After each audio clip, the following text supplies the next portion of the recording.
Welcome to ComfortTV.channel news, bringing you verified and balanced news from Nigeria and around the world. I am Faith Kevin. Thank you for joining us again this morning.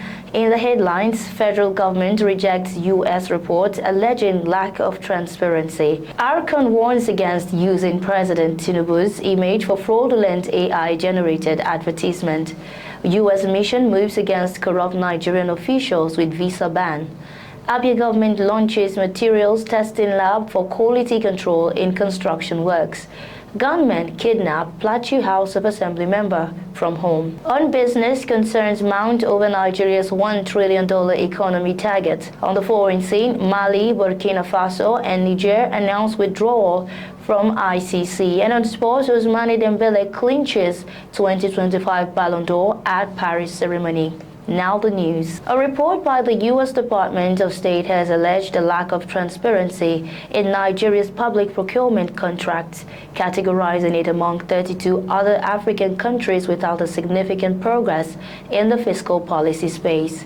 In its 2025 Fiscal Transparency Report, the U.S. noted that while Nigeria had made progress in making budget documents and debt obligations publicly available, the country's failure to disclose information on public procurement contracts raised concerns about accountability and good governance. The report, which highlighted significant areas for improvement in the country's fiscal transparency, also indicted African countries such as Egypt, Algeria, Libya, Cameroon, Guinea, Guinea-Bissau, Liberia, Mali, amongst others. But the Bureau of Procurement, BPP, in a swift reaction, described the allegation as false and lacking in merit. The Director General of the Bureau, Dr. Adebowale Adedokun, said reforms embarked upon by President Bola Tinubu's government has sanitized the process and brought transparency and accountability to the system. He said within 1.5 years he had been in office, awards of contracts followed due process and were advertised in accordance with the Procurement Act, adding that the bidding process has been transparent. He argued that the U.S. report might not have taken into consideration the reforms being undertaken by President Tinubu's government and might have also not taken time to look at recent developments. On steps needed to improve transparency, the U.S. Department of State said there is need for government to ensure that supreme audit institutions meet international standards of independence and publish audit reports of the government's executed budgets, as well as make information on public procurement contracts readily and easily accessible.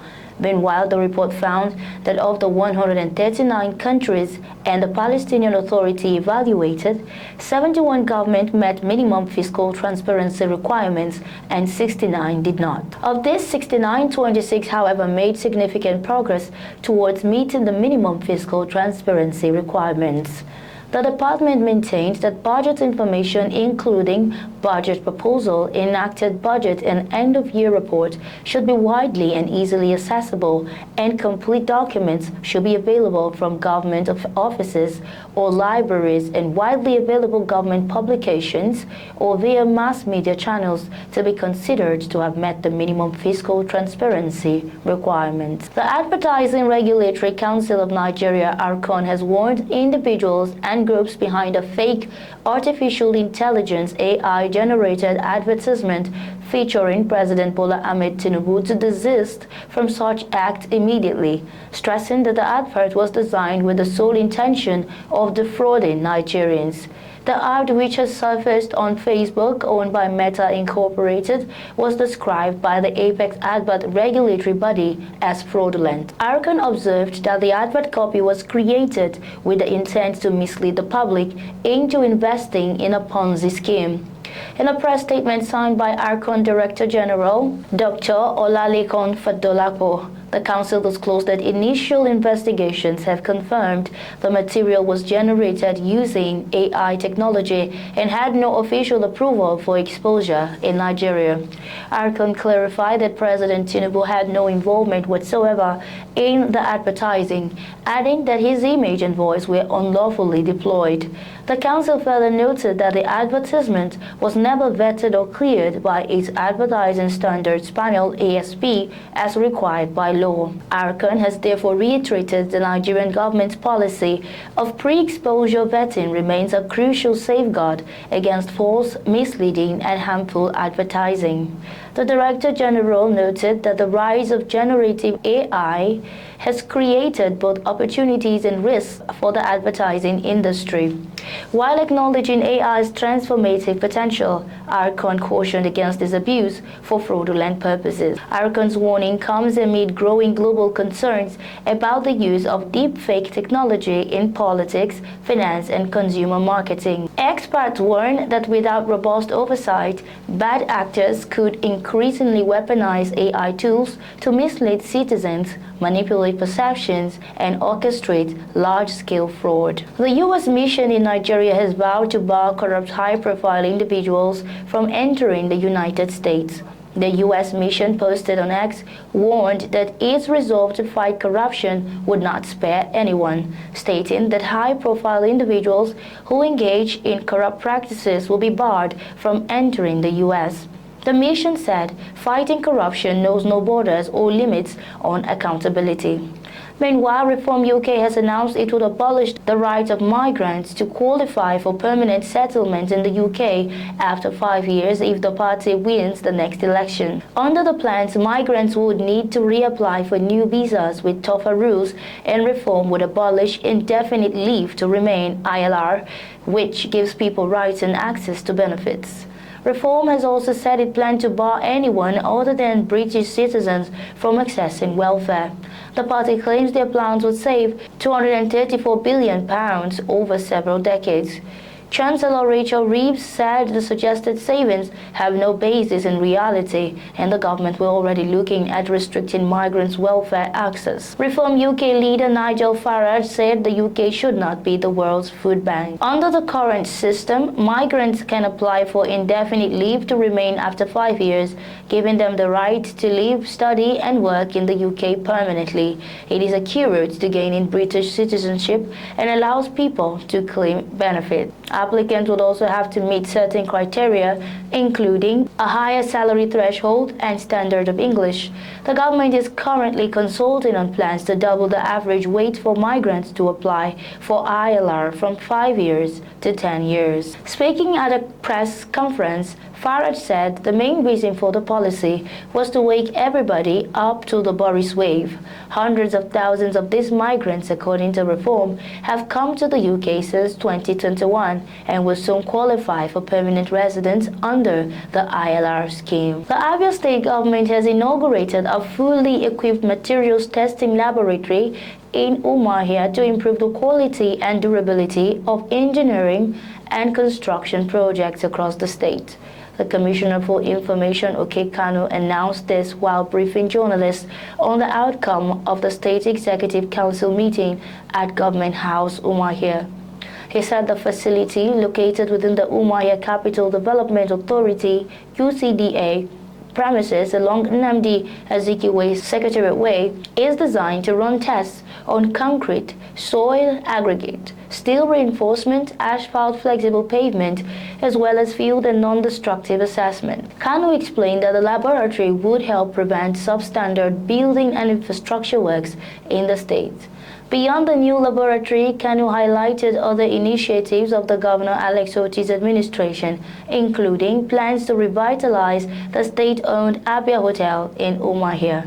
He also reported progress on the TechRise ICT training cohort 2, with verification of 850 candidates on the way ahead of the September 25 training launch aimed at boosting youth empowerment, digital literacy, and job creation. On rural development, he said construction of 4 prototype markets would soon begin across the 17 local councils, featuring open stores, solar power boreholes, phone charging rooms, and public conveniences to support women, youth entrepreneurs, and reduce rural-urban migration.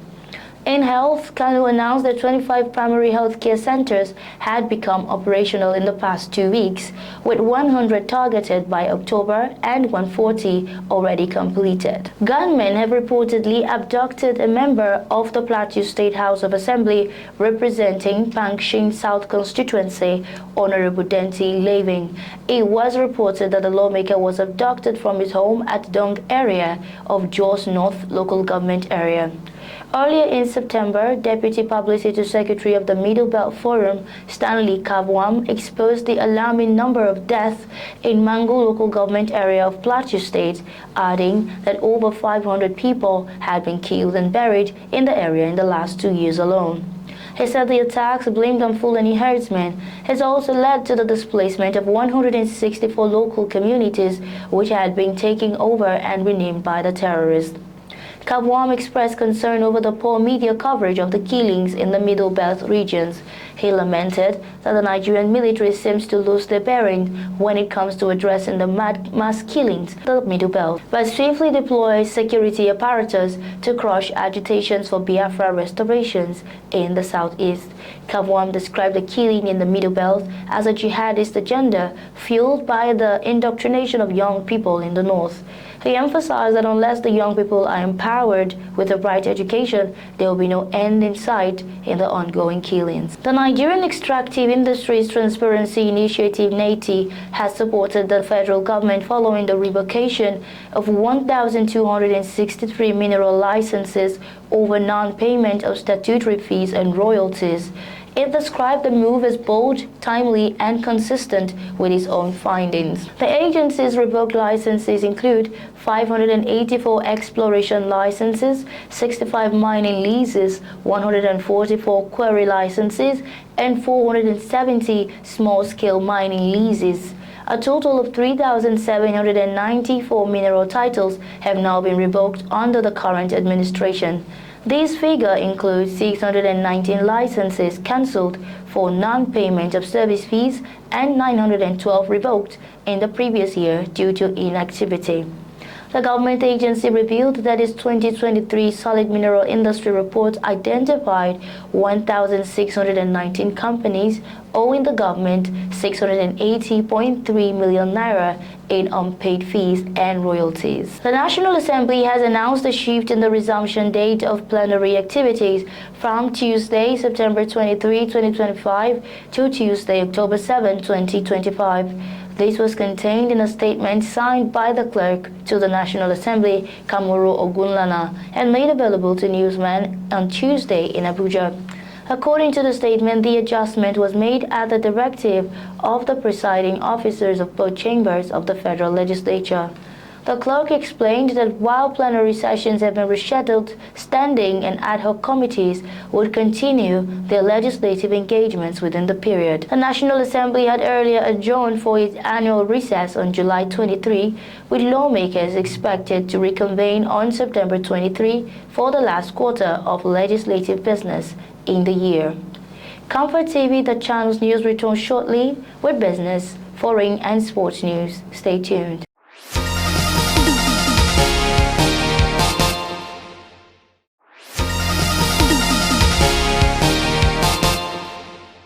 Many thanks for staying tuned. This is ComfortTV.channel news.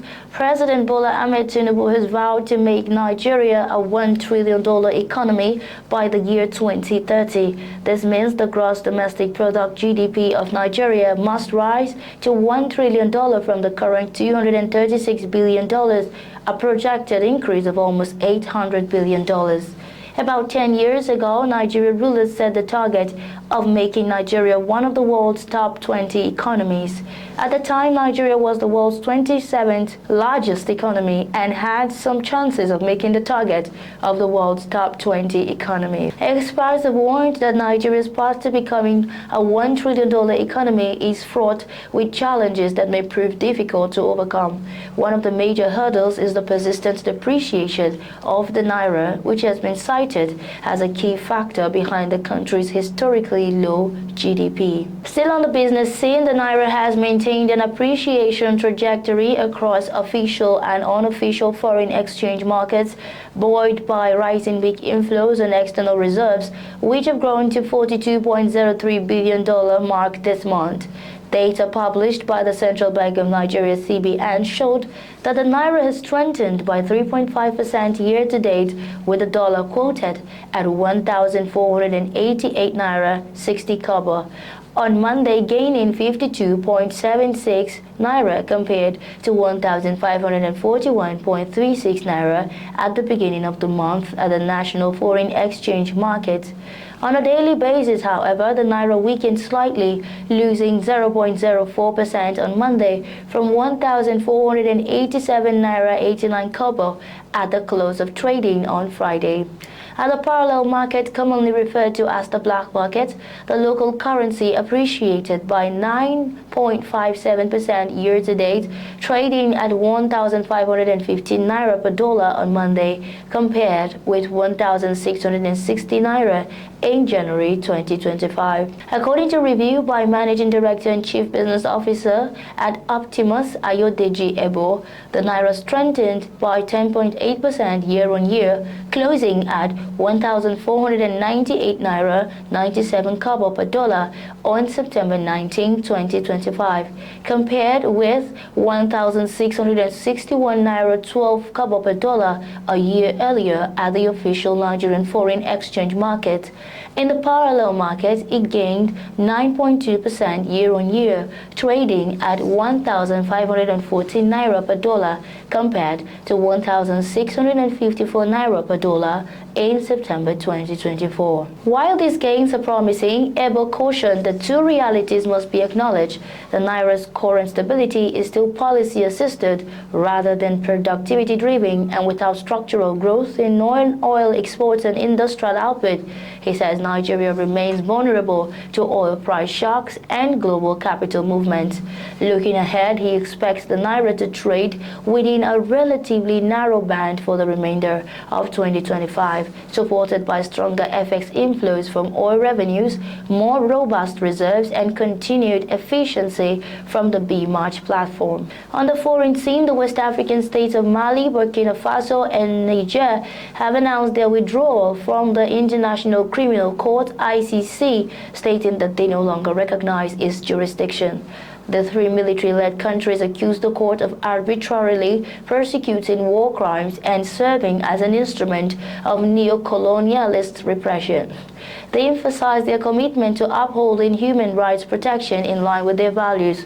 The same argument had earlier been used by the three countries to justify their withdrawal from the Economic Community of West African States (ECOWAS). Human rights groups and UN experts have accused Mali's and Burkina Faso's armed forces and allied militias of committing war crimes in operations against Islamist militias, alongside atrocities carried out by the militant group themselves. The ICC, based in The Hague, has been prosecuting the most serious crimes such as genocide, war crimes, and crimes against humanity since 2002.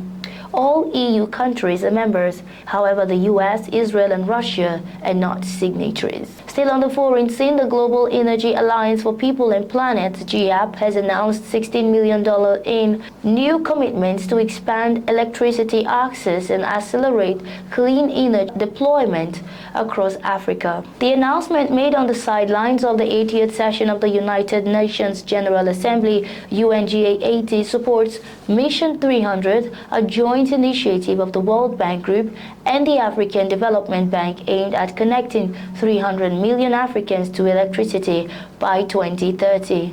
Backed in part by catalytic support from the Bezos Earth Fund, the fund is designed to tackle market barriers, scale new renewable technologies, and strengthen government and community capacity to improve energy security and economic resilience across the continent. Since its launch at COP26 in 2021, GAP has awarded $503 million in catalytic funding, unlocking $7.8 billion in total investment. Current projects aim to expand energy access for 91 million people, create 3.1 million jobs and livelihoods, and about 296 million tons of CO2 across more than 30 countries. On sports, Ousmane Dembele has been named the 2025 Ballon d'Or winner, marking the first time the Paris Saint-Germain forward has received the prestigious award. The announcement was made during a glittering ceremony held at the Théâtre Châtelet in Paris earlier in the week.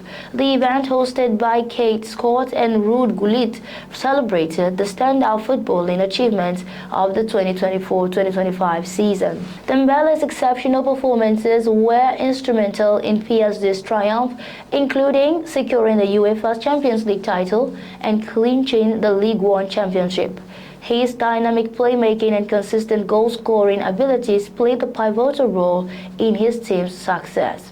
The 2025 Ballon d'Or marks a significant milestone in Dembele's career, solidifying his status among football elite. In the women category, Spain's Aitana Bonmati was honored with her third Ballon d'Or or Feminine, following her instrumental role in leading Spain to victory at the 2025 UEFA Women's Euro. Bonmati's leadership and midfield prowess were key factors in Spain's success, earning her widespread recognition. The 2025 Ballon d'Or ceremony highlights the global nature of football, with winners hailing from diverse backgrounds and leagues, underscoring the sport's universal appeal and the exceptional talent that defines each season. Still on sports, Super Eagles, Super Falcons goalkeeper Chiamaka Nnadozie has earned global recognition after being ranked the fourth best goalkeeper in the world at the 2025 Ballon d'Or Awards held in Paris.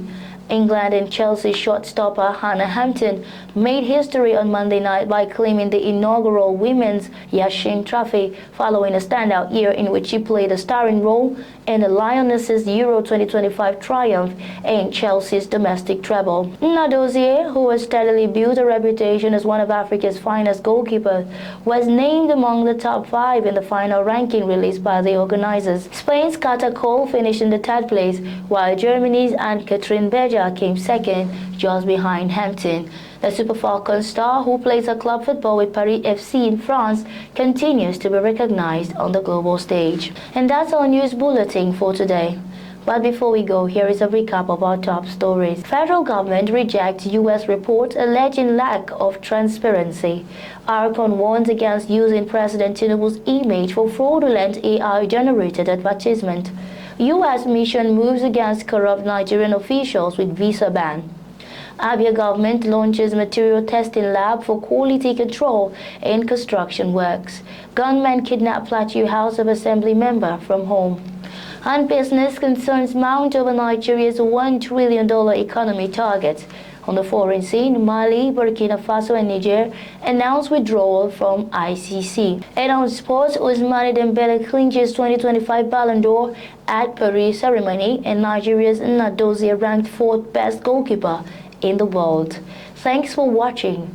For breaking news, exclusive interviews and more, follow us online at ComfortTV.channel on all platforms. Remember to like and share our videos, subscribe to our channel and click on the notification bell so you don't miss out on any updates. I am Faith Kevin. Until next time, stay safe, stay informed.